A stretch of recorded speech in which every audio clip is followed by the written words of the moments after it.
Hi guys, this is Bill from Spencer1984.com with another update to the Lone Wolf McQuade Ramcharger. And going to be kicking things off with some unexpected good news this week, because when I was looking at the chassis I discovered that it actually was not glued together all that hard. And I could pull it apart pretty easily.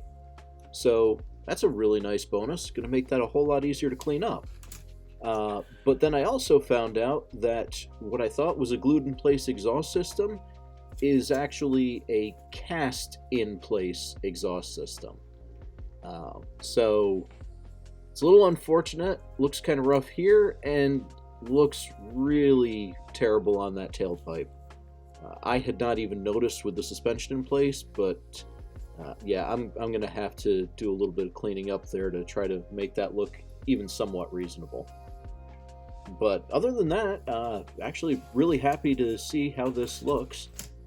Like I said, going to be a lot easier to clean up, do any modifications that I have to do.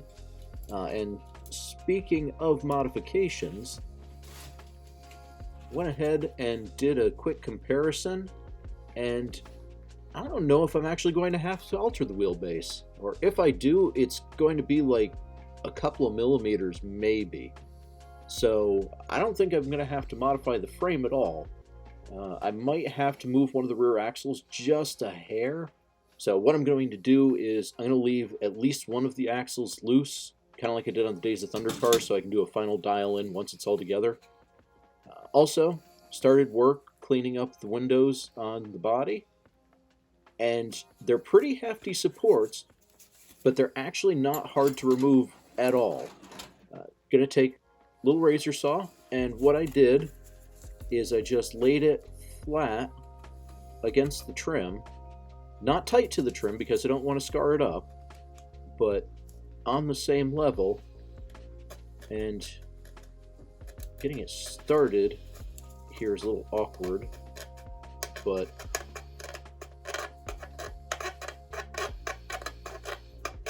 it's really just a few swipes with this, and I'm through. And then go to the other side, again, line it up with the angle of the trim,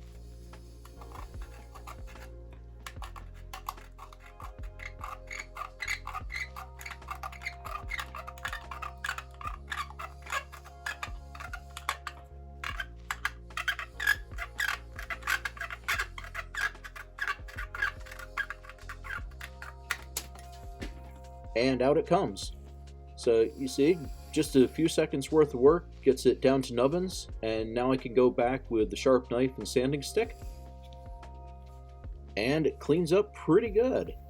This is actually a really nice plastic to work with. It's not brittle like resin and some other 3D prints are. It cuts and carves just like styrene, or at least pretty close to it. Got a little bit there that I still need to address. But it's also not really thick, just generally, like I said, nice to work with.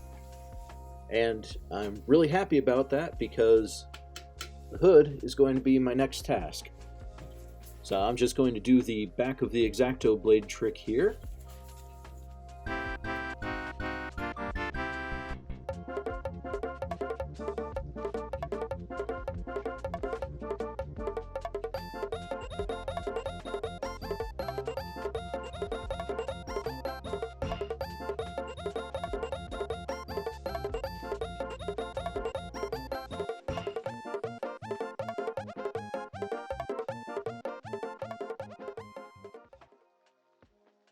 And just need to finish off where it's attached to the radiator bulkhead.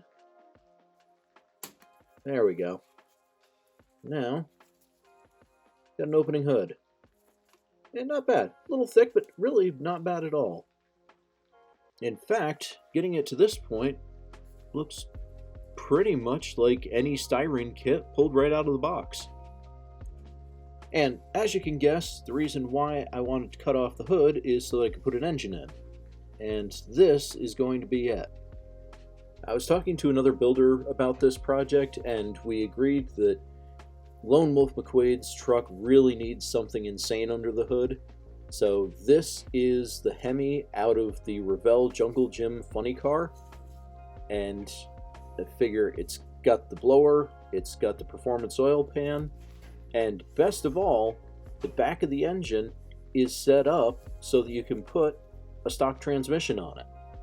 This is a Morgan Automotive Detail transmission, and you can see it lines up just about perfectly. I mean, come on, you couldn't get any better than that lineup right there. So that's going to be my engine and transmission, and obviously I don't want to lose the four-wheel drive capability, so what I did is I took the transfer case and then I drilled out where the motor is supposed to connect, and I altered the stub of the transmission so that it plugs in just like that. And yeah, I'm still going to need to adjust the motor mounts and the transmission mount and all of that, but I'm pretty psyched with how well all of this is coming together so far. And then the last thing that I wanted to talk about today was the interior, because I took the bucket and I made it a three-parter. This way, it's going to be really easy for me to adjust the door panels if I need to move them in. I just slide them right across the surface like that. Because after last week's video, I was messaging with Robert Burns of Too Many Projects, and he confirmed that this is a 25th scale body, and trying to get the 24th interior in. See, even without those side pieces in place, this is a pretty tight fit. It can be done, and you kind of get the idea, but I'm definitely going to need to shave that down a little bit. So I figured save myself some headache with the door panels, just cut them out right now, and that way it'll be that much easier to make everything fit. So that's going to do it for this week. Overall, pretty happy with the progress. A lot of prep work, but I think that's going to serve me well going forward. Next up, I'm going to be cleaning up the chassis. I'm going to be finishing the assembly work on the engine. Going to be doing a little bit more interior work. Going to have to figure out an engine bay for the body. Just going to pull something from my parts box, I think, on that. And if things go well, maybe start getting some paint on this. So I will have another update next week. You can check back then, and thanks for watching.